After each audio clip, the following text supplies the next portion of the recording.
Have you ever considered making a podcast? Well, Spotify has a great platform that lets you make them very easily, distribute them everywhere. You can even earn money while doing so, and it's all in one place. And the best part, it's all for free. It's called Spotify for Podcasters, and it's really simple to get started. So you record and edit your podcast right from your phone, your computer, whichever one that you like. And then when you publish them, they distribute your podcast directly to Spotify and also everywhere else that podcasts are heard.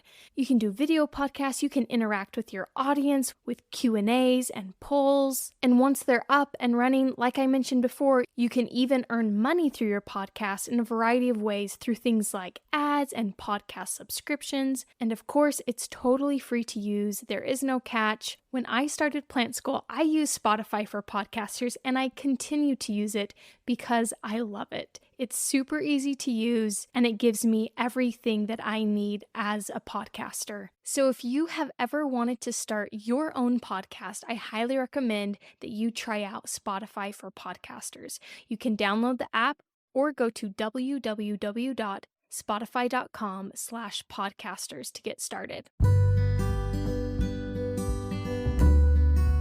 Hello and welcome to the Plant School podcast. I'm Rachel Tenney, and here we learn all about plants, how they work, how to care for them, and it's all taught in a way that anyone from beginner to expert can listen to, understand, and enjoy. So I hope that you will join me in Plant School.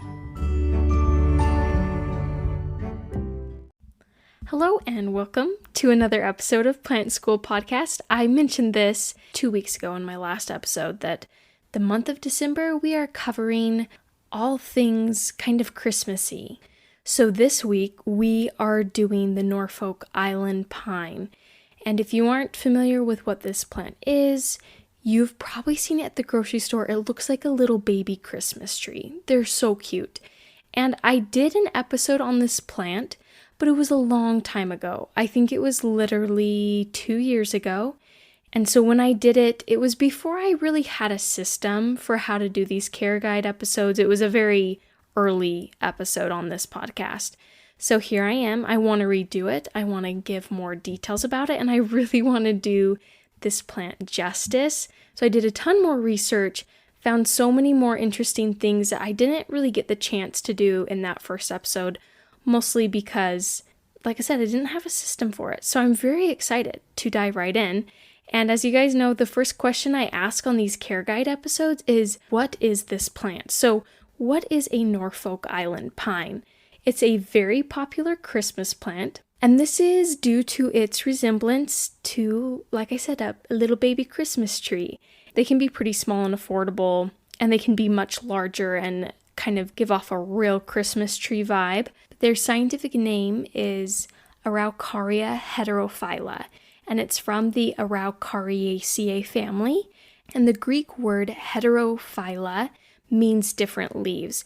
And it's referring to the fact that these plants, the Norfolk Island pine, their immature and mature needles are kind of shaped differently from each other. So the juvenile leaves are needle-like and they kind of curve down, while the adult leaves are more scale-like and overlap. If you have had a Norfolk Island pine for a while, or maybe you buy one that's a little more grown, you can notice the difference in the younger versus the older leaves or needles. It is not a true pine, though it's called the Norfolk Island pine. Very confusing. Why do we do this to the public? I am not sure. And I mentioned, its scientific name is Araucaria heterophylla. So it's obvious that it's not in the Pinus genus, and that's where all the pines are, though it is an evergreen tree, and it has leaves that are very needle-like, so I can see why we call it a Norfolk Island pine, but it's just confusing everyone, really. This plant is native or endemic to Norfolk Island, meaning this is kind of the only place it grows natively. And Norfolk Island is in the South Pacific Ocean between New Caledonia and New Zealand. So on this island, it's more of like a Mediterranean climate. They love to grow on the seaside cliffs, and in its native environment, it can grow up to 200 feet and 10 feet in diameter and live up to 150 years. So these trees can be massive when they are growing in their native environment. Do not worry, they will not get that tall or that massive in your home. I don't know if that's even possible for them to do it. Now, if it could last 150 years and you just like pass it down to your kids and they pass it down, that would be pretty sweet. But I'm also not sure how possible that is, so don't count on it. So another question I love to ask is, what is the symbolism attached to this plant? So the Norfolk Island Pine symbolizes various-leaved. Nothing too deep there, but it does hold the possible powers of anti-hunger and protection. And it's believed to protect against evil spirits and hunger. I kind of gave it away with the possible powers of anti-hunger and protection. But I feel like that's kind of a unique power that it holds of anti-hunger. I've never heard of another houseplant that will protect you from hunger. So moving on, what is the history of the Norfolk Island Pine? So their history goes way back to being a part of ancient Araucariad forests. And this is known because we have petrified forests, specifically the Petrified Forest National Park in Arizona. And this was about 200 to 65 million years ago in the Jurassic and Cretaceous periods, but its ancestors were in this forest hanging out, and scientists have determined that dinosaurs were once eating these plants. The Norfolk Island Pine ancestors, they were eating them. So eventually it came to a point where these trees could no longer live in Arizona in different places, and they kind of have just stuck around Norfolk Island.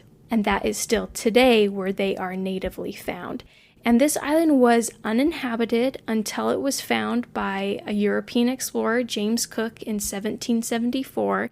And interestingly, when he was on his second expedition to this island, he wanted to use these plants as masts because they were really straight. They were incredibly tall, like I said, up to 200 feet. But unfortunately, it didn't work out. The wood of the Norfolk Island pine was too weak and too brittle, but it is still used today in furniture and wood turning, not as ship masts, because that would be bad news. But today, Hawaiian artisans, they use it to make these beautiful pieces, mostly in furniture or in smaller things like artisan bowls and things like that.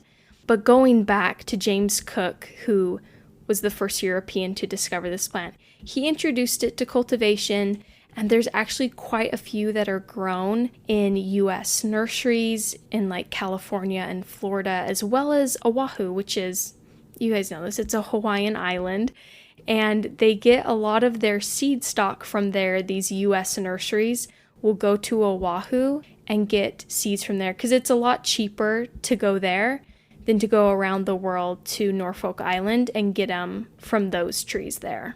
So the genus name of the Norfolk Island pine, Araucaria, came from the Araucanian Indians of Chile, where the related monkey puzzle tree, Araucaria araucana, is native. So they kind of made that connection and they named it after these native people of Chile. And by the 1860s, the Norfolk Island pine was around the homes of royalty in Australia. Some local councils in America have actually banned planting this plant along the coast just because they get really tall and they are very susceptible to lightning strikes. So certain places you are not allowed to plant them, at least here in the US. But in 2019, the tallest one currently living in the US was estimated to be 115 feet tall and about 115 years old. And it's kind of unclear as to when they started to be used indoors as mini Christmas trees and houseplants.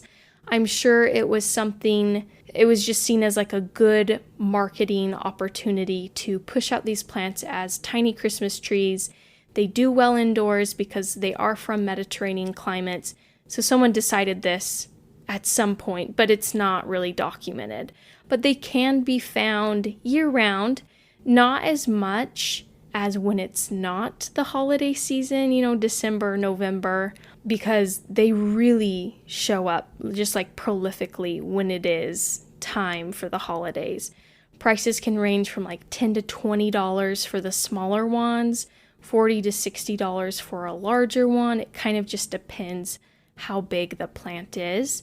And just so you know, Norfolk Island pines are not threatened by the houseplant trade since they are commercially grown in nurseries to specifically go to stores, mostly during the holiday season. And with that, that kind of wraps up the history of the Norfolk Island pine. We're going to take a quick break, and when we come back from the break, we're going to go over exactly how to care for one in case you have one or you are wanting to get one, since they are pretty adorable little Christmas tree-like plants.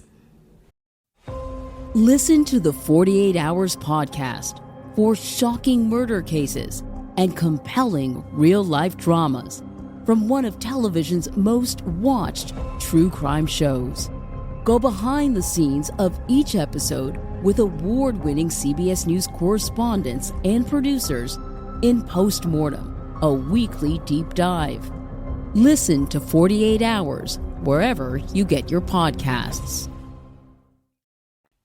All right, we're back and moving on to the care portion of this episode. First question, where do you put a Norfolk Island pine in your home? What are its lighting needs? So number one, it likes bright indirect light. Some direct light is fine, but you do want to keep it in a cool location. They don't do well with too much heat, so keep it away from hot vents, things like that, because you think about where they grow natively and it is Mediterranean, cool, wet coast. And to keep them growing straight and symmetrical, which they are known for, you want to give it enough light and you want to rotate it regularly. So maybe every month or so, or even every time you water it, you can go ahead and turn it 180 degrees just so that it doesn't start curving towards the light.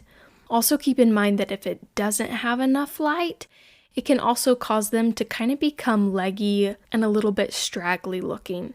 They do grow slowly in indoor conditions, so just keep that in mind. It's probably about 3 to 6 inches per year in ideal conditions, but they aren't going to be shooting up like crazy. They can get droopy or lose branches if they're not getting enough light. So again, getting enough light is really key for these guys.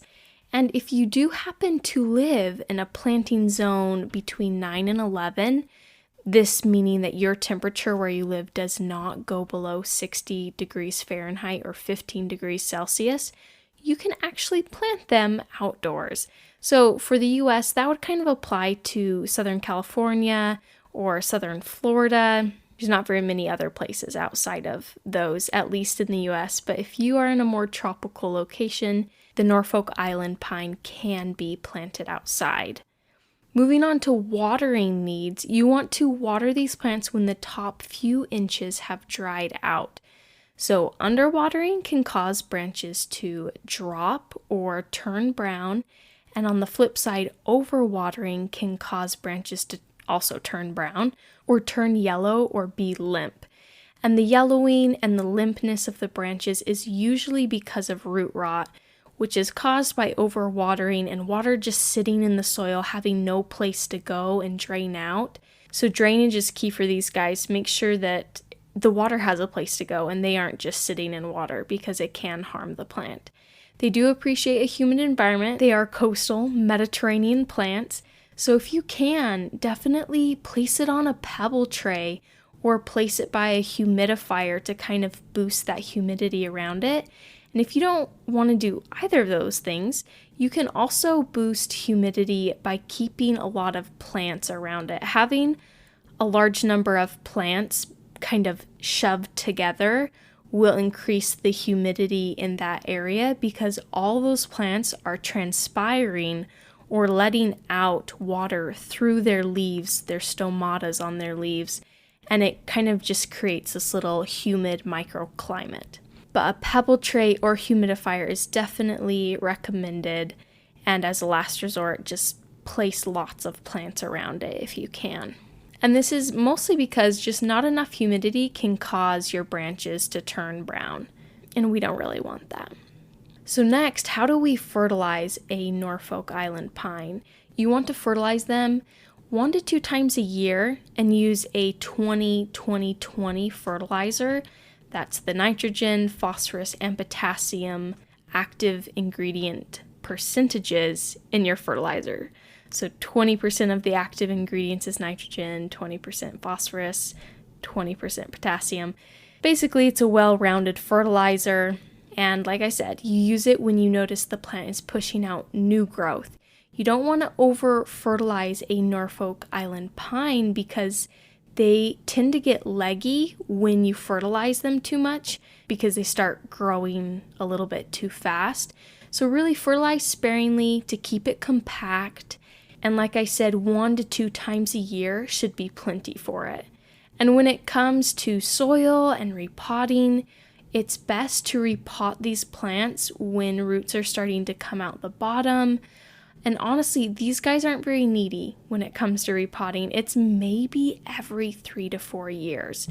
They're slow growers, and so therefore they don't need a whole lot of repotting. When you do, move it to a container that's about 1 to 2 inches bigger, probably no more than 3 inches bigger, just because too big of a pot can cause issues with overwatering. It's just a lot of wet soil sitting that has no roots in it, and it could cause overwatering issues, and the plant may not grow as well. And I mentioned earlier that drainage is important, so it does prefer a well-draining soil. You can use an indoor potting mix and add sand or perlite to it. Honestly, an indoor potting mix should be fine if you don't want to add anything to it, or you could buy a succulent cactus mix. Any of those are great options for this plant. Just make sure that it does have drainage holes in its pot so excess water has a place to go. So next item of business is propagation, and surprisingly, you can propagate it. Your first option is a seed, and you would take a Norfolk Island pine seed. I'm sure they sell them on Etsy. Everything's on Etsy nowadays. But if you take it, you can put it directly in the soil. Make sure that the seed is vertical and no less than 1 inch down in the soil. You keep it moist for the first 10 to 14 days, because if you don't, it will likely not make it. And also, this might be a deterrent. About 50% of seeds just don't make it at all. This is kind of like the industry average. If there's a nursery and they go out and have 2,000 seeds of the Norfolk Island pine, they expect that 1,000 of them will die. That's just kind of how it's gone in the past, and that's what they expect. So if you buy seeds and you want to try and grow them yourself, expect about a 50% success rate. So your next option, you can propagate it via semi-hardwood cuttings. This means you can cut off a branch. And just be warned, if you cut off a lateral branch and you root that in soil, it will continue to grow horizontally and it will never produce a straight, erect stem. It will grow to the side. So instead, you would have to cut from the terminal branch, which is the top middle branch, that main leader, and that is what would produce an upright plant. So this is not really recommended. It's only recommended if your original tree is like dying and you are just trying to save it. The bottom's dying, and so you can cut off that top piece and root it in soil, because once you clip off that terminal branch, the remaining tree can't replace it. It's going to lose its upright growing pattern or it will die from there. So this is like a last-ditch effort if you're trying to save an existing Norfolk Island pine. So the last method of propagation, which is kind of similar to the last one, it's kind of like a last-ditch effort, and it's air layering. So it's recommended if your plant has lost its needles or is just ugly on the bottom and the top is still good and you're trying to save it, you can air layer the top and save it from there. Air layering is just a little bit different from a cutting because what you do is you cut a ring around the stem and remove kind of this outer layer from the stem. You're not chopping it all off, you're just removing a layer, almost like you're cutting out a ring for your finger, a ring of tissue. And from there, you wrap it in moss, or you can even put soil around it, and you're going to kind of pack it in with some saran wrap or some other material that's going to stay there. And so you kind of have this ball surrounding the cut that you've made, and you tie it top and bottom so it stays there, and you water it every now and then so that it's not just a dry ball of soil or moss. And from there, roots will start to develop, and once they have, you can cut below it and you can plant it in soil. And again, that's just kind of a last-ditch effort to save your plant, because you do have to use that terminal middle branch that's growing upright to get a cutting or air-layered cutting that's going to continue to grow upright. So maybe seeds are the way to go if you just want to make a lot of them and you don't want to kill your old plant. So I only have 2 more things to cover with the Norfolk Island Pine. So first one is, what pests is this tree prone to? It can be prone to just like the common pests of houseplants if your other plants are dealing with them. Things like mealybugs, spider mites, scale, and whitefly. When you're picking them up from the store, this is the biggest thing you can do to not deal with these pests. When you're picking them up from the store, check your plant for these pests so you just don't have to deal with them. Look really closely for spider mites. Spider mites have webbing, and if you stare at it long enough, you can usually see them. They're usually white and just kind of moving around pretty slowly.